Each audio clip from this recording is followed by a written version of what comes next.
आपने आज से पहले जो भी भूतिया डॉल की कहानी सुनी होगी वो सभी असल जिंदगी में एग्जिस्ट नहीं करती होगी, लेकिन जिस डॉल के बारे में आप आज जानोगे वो आज भी इस दुनिया में मौजूद है। इस डॉल को कोई भी अपने घरों में नहीं रखना चाहता, क्योंकि जब आप इसके पीछे का रहस्य जान लोगे तो आपकी रूह कांप जाएगी। सो थ्रिल के लिए रेडी हो जाओ, लाइट ऑफ करो और वीडियो को एंजॉय करो। आपने एनीवेले का नाम किसी हॉलीवुड हॉरर मूवी में देखा होगा। कहा जाता है इस डॉल की असली कहानी कुछ और है। एक्चुअली इस डॉल को भूतिया इसलिए कहा जाता है क्योंकि माना जाता है कि ये डॉल अभी भी जिंदा है। अमेरिकन राइटर जॉली ग्रेवेल ने सबसे पहले अपनी एक किताब में इसका जिक्र किया था, लेकिन सच ये है कि बेहद रहस्यमयी ढंग से ये डॉल उनकी जिंदगी में आ गई थी। सबसे अजीब बात तो ये है कि जॉनी ग्रेवेल को अपने घर के बैकयार्ड में यह डॉल मिली थी जब उनकी बेटी मार्शल पैदा हुई, तो उसी डॉल से वो हर वक्त खेलती रहती थी। जॉनी ने जब अपनी बेटी को डॉल के साथ खेलते हुए देखा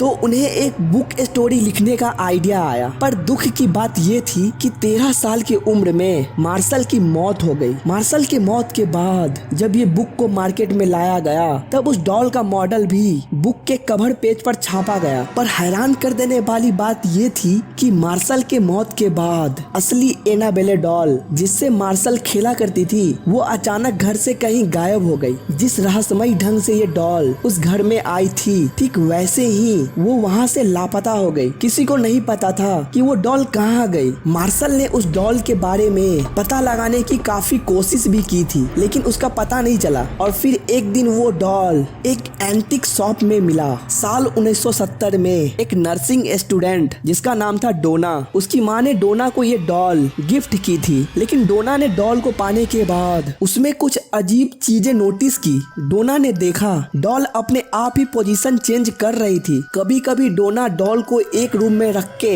कहीं बाहर जाती थी, तो वापस लौटने पर वो डॉल उसे वहाँ नहीं मिलती थी। तलाशने पर उसे वो डॉल घर के किसी दूसरे कोने में मिलती थी। एक दिन डोने के कमरे में लौटने के बाद देखा कि डॉल के हाथ और पीठ पर खून के धब्बे लगे हुए हैं। वो दहशत भरी ये नजारा देखकर बुरी तरह कांप गई। डोना को समझ आ गया था कि उसके साथ कुछ बुरा हो रहा है। इसके बाद डोना ने फौरन पैरानॉर्मल एक्टिविटी एक्सपर्ट को बुलाया। वीडियो अगर अच्छा लगे तो लाइक करना, अपने दोस्तों के साथ शेयर करना और सब्सक्राइब करके बेल आइकन को दबा देना, ताकि ऐसे ही इंटरेस्टिंग वीडियोस आपको सबसे पहले मिले जब मैं इसे अपलोड करता हूँ।